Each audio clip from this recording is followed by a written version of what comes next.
नमस्कार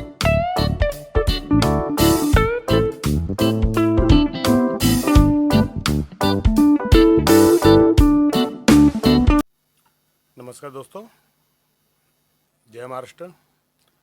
जागो इंडिया जागो में आपका एक बार फिर हार्दिक स्वागत है। तो दोस्तों, आज का जो विषय है तो बहुत इम्पोर्टेंट है और मैं आप लोगों से निवेदन करूंगा कि वीडियो पूरा देखिएगा, क्योंकि कुछ चीज़ें ऐसी हैं जो मैं बार बार अपने वीडियो में बोलता हूं कि सरकार कानून बनाती है लेकिन इम्प्लीमेंट नहीं करती। तो आज ऐसा ही विषय है लेकिन बहुत इम्पोर्टेंट है जो आपको समझना चाहिए कि आखिर डिपार्टमेंट के अधिकारी जो कानून का उल्लंघन क्यों करते हैं। वो खुद कानून बनाते हैं, खुद उसका उल्लंघन करते हैं। उसका कारण क्या, इससे आम जनता को क्या तकलीफ का सामना करना पड़ता है, इस विषय में भी बताएंगे। तो दोस्तों, वीडियो स्टार्ट करते हैं। तो आज हम बात करेंगे एसआरई के सर्कुलर नंबर 173 की। दोस्तों, 173 सर्कुलर में जो भी प्रॉपर्टियां होती है उसके अलग अलग मालिक होते हैं। जैसे कोई माड़ा की प्रॉपर्टी है, बीएमसी की है, कोई प्राइवेट प्रॉपर्टियां हैं। उस तरह प्रॉपर्टियों का अमेलगमेशन करना और डिवाइडेशन करना, ये प्रक्रिया के बारे में समझाएंगे कि एसआरई के अंदर उसके नियम क्या हैं। तो दोस्तों, झोपड़पट्टी पुनर्वास प्राधिकरण के जो इंजीनियरिंग डिपार्टमेंट है उसके द्वारा जब योजना का जो लेआउट यदि उसकी रूपरेखा है वो इम्प्लीमेंट होने के बाद प्रॉपर्टी को नगर भूमापन अधिकारी यानी सिटी सर्वे ऑफिसर द्वारा उसका अमलगमेशन, सब डिवाइडेशन या डिवाइडेशन ये करना पड़ता है, जिसके बाद उस प्रॉपर्टी का मेजरमेंट, बाउंड्री डिमार्केशन, मेजरमेंट, इस सब क्लियर करके रिकॉर्ड अपडेट करना पड़ता है। उसके लिए उसको सिटी सर्वे ऑफिसर्स के पास भेजा जाता है। अब सिटी सर्वे ऑफिसर जो हैं वो महाराष्ट्र रेवेन्यू डिपार्टमेंट के अंडर में आते हैं, महसूल खाते में के अंडर में आते हैं। तो उसके अंदर प्रॉब्लम ये होता है कि जो भी अधिकारी हैं वो जो प्रॉपर्टियों को अगर अमलगमेट करते हैं तो प्रॉब्लम ये होता है कि अगर दो संस्थाओं की प्रॉपर्टी है या एक प्रॉपर्टी एमसीजीएम की, एक प्रॉपर्टी की, तो वो उस पर एकीकरण करने के बाद भी जो प्रॉपर्टी मालिक है उनको डिसाइड नहीं कर पाते कि मतलब एक पूरा प्लॉट पे अगर सारी स्कीम है तो पूरा प्लॉट पे एक्चुअल में किसका नाम होना चाहिए। तो ये जो प्रॉपर्टी बीएमसी की है उसके ऊपर बीएमसी का नाम रहेगा, जो प्रॉपर्टी प्राइवेट है उससे प्राइवेट का नाम रहता है, या माड़ा की है तो माड़ा का नाम, इस तरह से ये डिफाइन होता है। अब इसमें प्रॉब्लम क्या होता है कि जब ये पुनर्वसन योजना में पुनर्वसन जो रिहैब बिल्डिंग का कंस्ट्रक्शन पूरा हो जाता है, उस समय जब अलॉटमेंट कर दिया जाता है तो इस चीज़ को भाड़े पट्टा करारनामा, यानी जिसको समझ लो आप लीज समझ लीजिए, लीज करने के वक्त प्रॉब्लम खड़ी हो जाती है कि अब इसमें मालिक कोई और है तो लीज कैसे करें। तो इसके लिए सरकार ने महाराष्ट्र श्रम एक्ट 1971 की सेक्शन 15A के तहत नियम बनाया है कि विकास की मंजूरी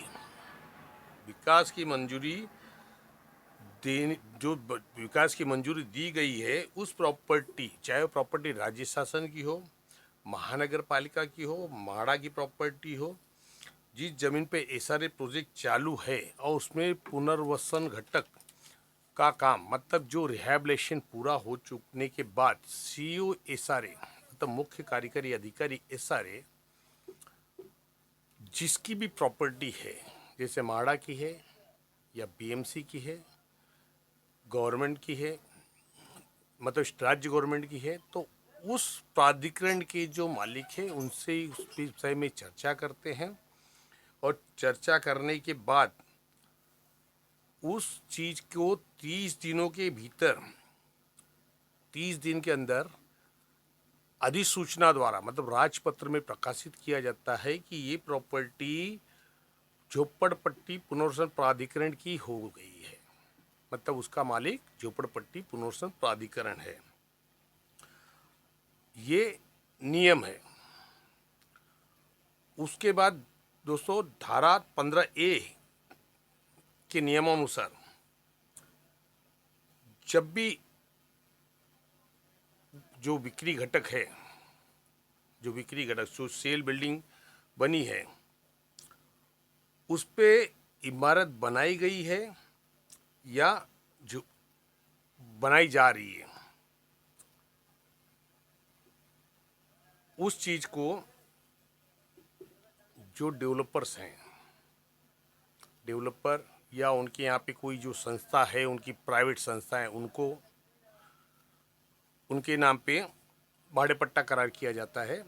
और जो पुनर्वसन घटक मतलब जो रिहैबिलिटेशन की है, उस प्रॉपर्टी को सहकारी संस्था जो सोसाइटी है उस सोसाइटी के नाम पे भाड़े पट्टा करार किया जाता है, कर दिया जाएगा। ये नियम है दोस्तों। उसके अंदर जो गवर्नमेंट प्रॉपर्टियां हैं, जैसे मैंने बताया माड़ा का, बीएन महानगर पालिका के, इनकी जो भी प्रॉपर्टी है ये क्लियरेंस होने के बाद उसको महाराष्ट्र में के सेक्शन 15A के तहत जो संस्था है SRA के नाम पे करेंगे और SRA रिहेबिलिटेशन कंप्लीट होने के बाद वो भाड़ा पट्टा करारनामा करेगी सोसाइटी के साथ। अब सोसाइटी के साथ करारनामा करने मतलब वो वहाँ पे 30 साल की लीज देंगे सोसाइटी को। ये प्रॉपर्टी 30 साल की लीज के लिए आपको दिया जा रहा है। और उसी तरह प्राइवेट प्रॉपर्टी, अब दोस्तों यहाँ समझने वाली बात ये है, प्रॉब्लम्स ये होते हैं कि यहाँ समझने वाली बात ये है कि प्राइवेट प्रॉपर्टी को उसमें रूल है कि प्राइवेट प्रॉपर्टी जो भी है IOA इंटीमेशन ऑफ अप्रूवल जब दिया जाएगा उसी समय कार्यकारी अभियंता की ड्यूटी है कि वो डेवलपर के साथ में एक रजिस्टर्ड एग्रीमेंट करें। रजिस्टर्ड एग्रीमेंट करके जो प्रॉपर्टी है वो इशारे के नाम पे ट्रांसफ़र करें।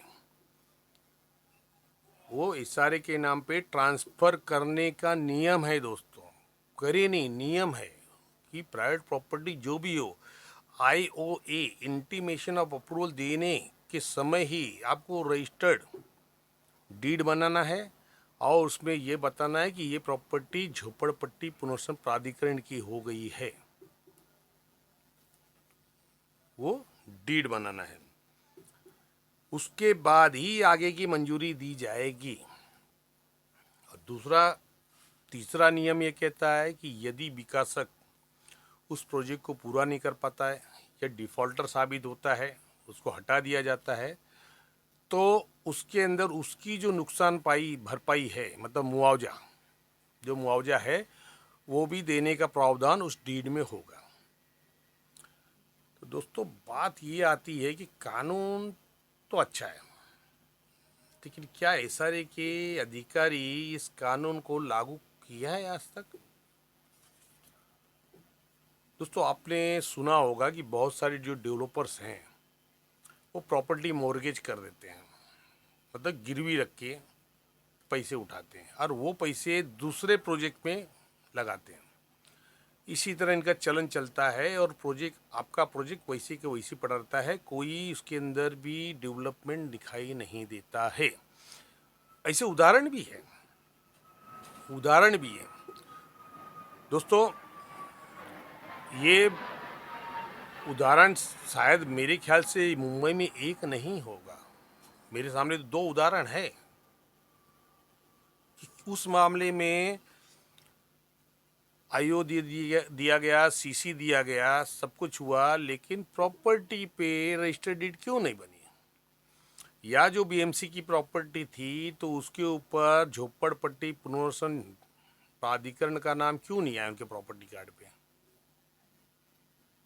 क्यों नहीं किया गया?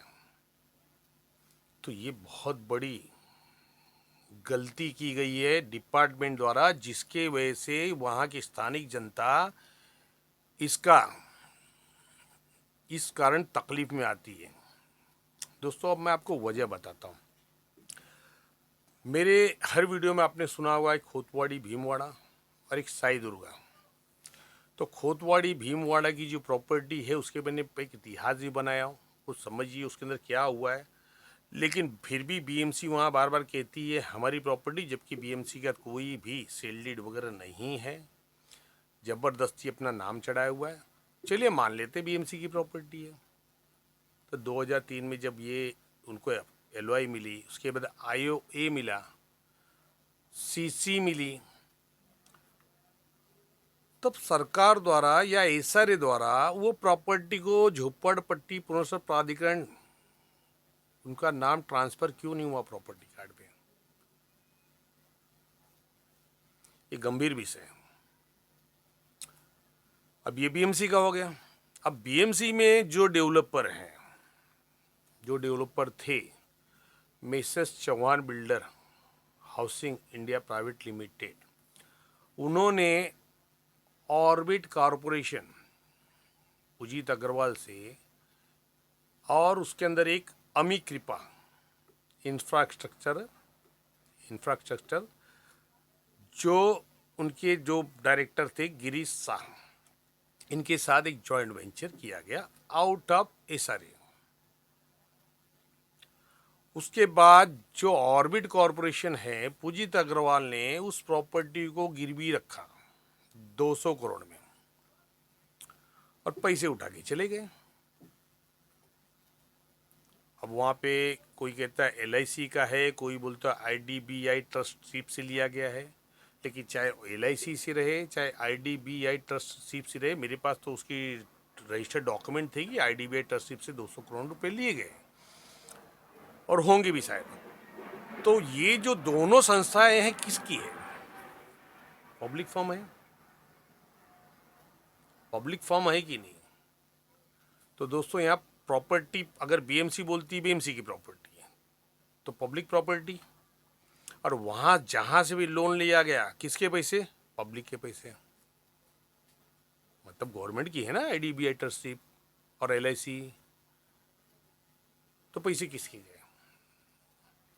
तो वहाँ पे जिन्होंने भी लोन दिया उन्होंने ये नहीं देखा कि प्रॉपर्टी कार्ड उस समय बीएमसी के नाम पे था ही नहीं।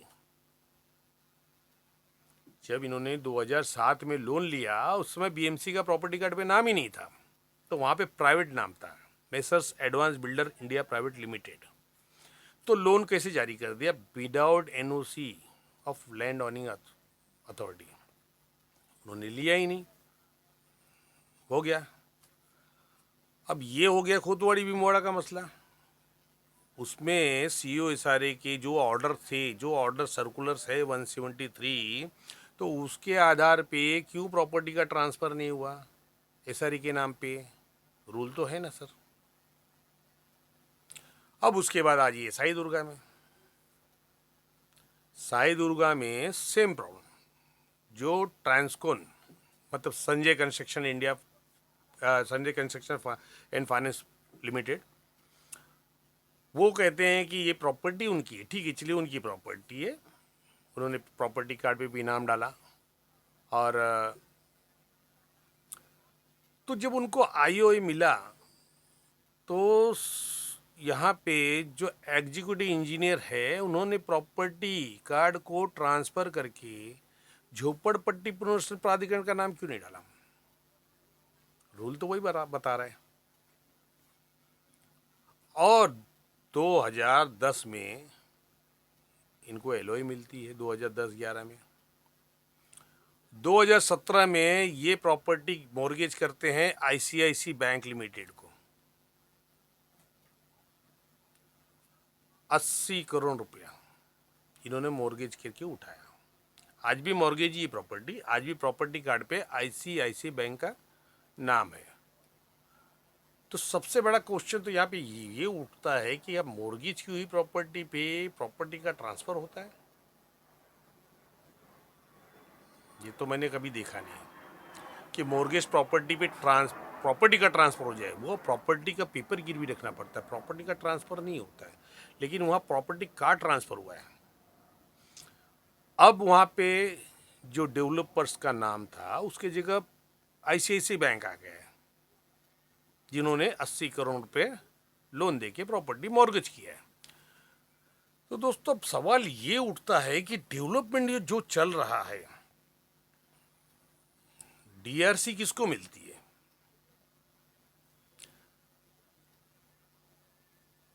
डेवलपमेंट रजिस्टर्ड सर्टिफिकेट किसको मिलता है? डीआरसी किसको मिलती किया जाती है? महानगर पालिका आयुक्त द्वारा डीआरसी लैंड ऑनर को दी जाती है। जो जमीन का मालिक होता है उसको डीआरसी दी जाती है, उसको डेवलपमेंट राइट सर्टिफिकेट, रजिस्टर्ड नहीं, डेवलपमेंट राइट सर्टिफिकेट, विकास अधिकार प्रमाण पत्र कि आपको विकास करने का प्रमाण पत्र हम दे रहे हैं, वो लैंड ऑनिंग अथॉरिटी को दी जाती है। तो 2017 में तो इन्होंने अपनी लैंड ऑनिंग अथॉरिटी खो दिया, वहाँ पे तो आईसीआईसी बैंक आ गई है। तो अब एसआरए उनको अप्रूवल कैसे देंगे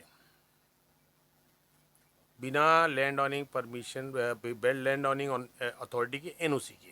ये क्वेश्चन राइज हो रहा है और आज तक वो लोन पेंडिंग है। कोरोना काल में इनका केस भी चला था, तब उसने कोर्ट में उन्होंने राहत दिया था, जो मोरेटोरियम में उनको राहत दिया था कि भाई ये कोरोना काल पेंडेमिक है, तो इसके लिए जब तक ये ख़त्म नहीं होता, ख़त्म होने के 3 महीने बाद आप इन पे कार्रवाई कर सकते हैं, जहाँ पे उन्होंने नोटिस दिया था प्रॉपर्टी सीज करने का। तब ये सोचना पड़ेगा कि जो एसआरई के अधिकारी हैं वो जो सर्कुलर के हिसाब से काम क्यों नहीं कर रहे हैं? अगर उस समय प्रॉपर्टी कार्ड पे झोपड़पट्टी पुनर्वास प्राधिकरण का नाम होता था तो आईसीआईसी बैंक तो प्रॉपर्टी ट्रांसफर कर ही नहीं सकती थी, सिटी सर्वे वाले भी नहीं कर सकते थे, और ना उनको प्रॉपर्टी मॉर्गेज करने का मौका मिलता था। अच्छा, उसमें भी सर सोचिए, जब उस समय में 2018 में अधिकारी को पूछा कि सर ये प्रॉपर्टी मॉर्गेज कैसे कर सकते हैं, मुझे बताइए, प्रॉपर्टी मॉर्गेज कैसे कर सकते हैं? तो उन्होंने बोला अरे उनकी प्रॉपर्टी वो मॉर्गेज कर सकते हैं। अरे सर उन्होंने एसआरए में दिया है, एलओआई निकल गई है, डेवलपमेंट चालू है, तो प्रॉपर्टी उनकी कैसे? प्रॉपर्टी उनकी कैसे? अब दोस्तों वहाँ दो क्वेश्चन राइज होते हैं। एक क्वेश्चन तो सर्कुलर नंबर 173, दूसरा क्वेश्चन ये होता है कि ये 2017 में प्रॉपर्टी मॉर्गेज कर रहे हैं और 2010 में सोसाइटी रजिस्टर्ड हो चुकी है। तो इस्लाम की सोसाइटी रजिस्ट्रेशन में भी तो लैंड ऑनिंग अथॉरिटी की एनओसी लगती है दोस्तों। तो वहाँ पे जब लैंड ऑनिंग अथॉरिटी ने एनओसी दिया है, it mean deem to be convinced, मतलब मालिक ने कन्विंस कर दिया प्रॉपर्टी, ये मीनिंग होना चाहिए उसका कि आखिर एनओसी कैसे दे दिया उन्होंने कि भाई हाँ ठीक है हमारी प्रॉपर्टी भी तुम इस्लाम की सोसाइटी रजिस्टर्ड करो। तो वहाँ पे गड़बड़ है भाई। जब तक एनओसी, अब ऐसे तो एनओसी नहीं दी दिया ना कि भाई मेरी प्रॉपर्टी एक काम करो आप सोसाइटी रजिस्टर्ड करा के भाई ठीक है सोसाइटी कहीं और ले आके चलाओ, ऐसा तो होता नहीं। सोसाइटी रजिस्टर्ड होती है तो इस्लाम की, तो वो सीटीएस नंबर उस प्लॉट पे होती है, प्लॉट पे उसका आप देखिए कभी इस पर लिखा रहता है सीटीएस नंबर, प्लॉट नंबर सब लिखा रहता है। सर्टिफिकेट देखेंगे तो आपको मालूम पड़ेगा। तो वो तो जगह का रजिस्ट्रेशन हुआ ना सर, और सोसाइटी के नाम पे हो तो मालिक कौन हुआ? सोसाइटी हुई। और दूसरा 173 के हिसाब से तो वो प्रॉपर्टी झोपड़पट्टी पूरे में ऐसा नहीं कि हो जानी चाहिए थी आपके रूल के हिसाब से सर। मैं नहीं बोल रहा हूँ, आपका रूल बता रहा है, आपका रूल बता रहा है कि आईओए देने के समय ही रजिस्टर्ड डीड बना के प्रॉपर्टी ट्रांसफ़र करके एसआर के नाम पे करना चाहिए, तो क्यों नहीं की गई? तो दोस्तों ये बहुत इम्पॉर्टेंट चीज़ है, आपके इलाके में भी आपको देखना है कि क्या सरकार ने, एसआरए ने 173 सर्कुलर का पालन किया है या नहीं किया है। और ये बहुत इम्पोर्टेंट सर्कुलर्स है, ये सर्कुलर बहुत इम्पोर्टेंट है। जबकि आपको बता दूं, डेवलपर को जब प्लान पुटअप करने के पहले इनको सिटी सर्वे ऑफिसर से पहले स्पेसिफाई क्लियरेंस करना पड़ता, स्पेसिफाई करके लाना पड़ता है कि ये प्लॉट के अंदर रिहैब कहाँ बनाएंगे और सेल कहाँ बनाएंगे। कोई नहीं करता है और ये लोगों को पता भी नहीं है। प्लान पुटअप करने के पहले इनको स्पेसिफाई करना पड़ता है कि एक्चुअल में आप रिहैब कहाँ बनाने वाले हो और सेल कहाँ बनाने वाले हो। दोनों की जगह डिसाइड करनी पड़ती इनको, ये सारे का रूल है। और ये चीज़ इतनी इम्पोर्टेंट है कि अगर ये चीज़ करेंगे तो ये कभी डेवलपमेंट चेंज नहीं कर सकते। ये क्या करते हैं, स्टार्टिंग बताते हैं मैं रिहैब यहाँ खड़ा कर रहा हूँ, फिर अचानक प्लान चेंज करके वहाँ सेल खड़ा कर देते हैं। तो मतलब इनका जो माइंड बार बार चेंज होता है तो बार बार प्लान चेंज करते हैं। लेकिन अगर ये चीज़ प्रोविज़न को लाया जाए, इसको इम्प्लीमेंट किया जाए, तो आपको जब भी चेंजेस करना है तो पहले स्पेसिफाई आपको कराना पड़ेगा, रीजन देना पड़ेगा कि भाई आप यहाँ पे क्यों कर रहे हैं। मतलब आपने प्लान डाल दिया, आपका डेवलपमेंट चेंज हो गया और अधिकारी वही कर रहे हैं। अधिकारी ने ये कभी पूछा ही नहीं इंजीनियरिंग डिपार्टमेंट की भाई आपका स्पेसिफाई क्या है, आप सिटी से करा के लाओ कि भैया आप रिहैब कहाँ बनाने वाले हो और सेल कहाँ बनाना। ये रूल्स है उनके। लेकिन डिपार्टमेंट ये काम नहीं करता है। अगर ये डिपार्टमेंट काम सही तरीके से करे तो प्रॉपर्टियाँ मोर्गेज, क्या मुंबई में खाली ये 2 प्रॉपर्टियाँ मोर्गेज हुई है? इसके अलावा कोई प्रॉपर्टी मोर्गेज नहीं हुई है। अब मुझे बताइए, चौहान बिल्डर का टर्मिनेशन जो हुआ है इसी आधार पे हुआ है कि इन्होंने आउट ऑफ एसआर एक जॉइंट वेंचर किया और इन्होंने वहाँ से प्रॉपर्टी मॉर्गेज की, इन्होंने ट्रेडिंग किया, इसलिए इनको निकाला जा, टर्मिनेट किया जा रहा है। सीओ सर को देखना चाहिए, उनके ऑर्डर में लिखा है। तो सीओ सर ने ये क्यों नहीं पूछा अधिकारी को, भाई तुमने अपना काम क्यों नहीं किया? जब आयु देने के पहले ही आपका नियम है ना कि वो उस प्रॉपर्टी पे, चाहे वो गवर्नमेंट की हो या प्राइवेट हो, गवर्नमेंट की रहेगी तो उसके अंदर आपको टेंशन नहीं है कि गवर्नमेंट लेगी। गवर्नमेंट की प्रॉपर्टियां भी यहाँ मॉर्गेज कर दी जाती है और बैंक वाले उस पर लोन भी देते हैं। मतलब कितना बड़ा घोटाला है। बैंक वाले, अच्छा कौन सा बैंक देता है ये भी बताऊं? प्राइवेट बैंक नहीं दे रहे दोस्तों, गवर्नमेंट के बैंक, पब्लिक बैंक दे रहे हैं। मतलब पैसा किसका? सरकार का। पैसा किसका? पब्लिक का, लोगों का पैसा, लोगों की प्रॉपर्टी, मजा मार रहा है तीसरा आदमी। तो ये चल रहा है। तो क्या सरकार को इसके बारे में नहीं सोचना चाहिए? क्या आपको नहीं लगता है कि इस बारे में सोचना चाहिए कि आखिर कानून है तो कानून को इम्प्लीमेंट क्यों नहीं किया जाता है? और ये बैंकों ने जो भी अधिकारी ये काम करते हैं तो क्या उनके ऊपर कार्रवाई नहीं होनी चाहिए? क्या हुआ, क्या हुआ 200 करोड़ लेके गया तो? दोस्तों ये पैसे आप और हम भरते हैं। ये बड़े बड़े लोगों को प्रॉब्लम्स नहीं होती सर। ये पैसे घोटाला करते हैं आप और हम, आपने और हमने। कोई ईएमआई लिया है, लोन लिया है, तो इनका आरबीआई का रेपो रेट बढ़ेगा, रेपो रेट बढ़ेगा तो ईएमआई बढ़ेगी, तो पैसे हम ही भुगतान करते हैं। क्योंकि हर गरीब बंदा ईएमआई बराबर समय पे भरता है, लेकिन बड़े लोग ईएमआई भरते ही नहीं। मैं सबकी बात नहीं कर रहा हूँ, जो डिफ़ॉल्टर हो चुके उनकी बात कर रहा हूँ। तो कितने हैं तो आपको तो लिस्ट मिल जाएंगे, ऑनलाइन भी मिल जाएंगे। तो यहाँ भी वही चीज़ हो रही है दोस्तों। इसमें प्रॉपर्टी सरकार की, बीएमसी बोलती है हमारी प्रॉपर्टी है और बीएमसी उस पर कुछ नहीं करती। कोई आदमी लोन उठा के चला जाता है, तब बीएमसी लड़ने नहीं जाती है।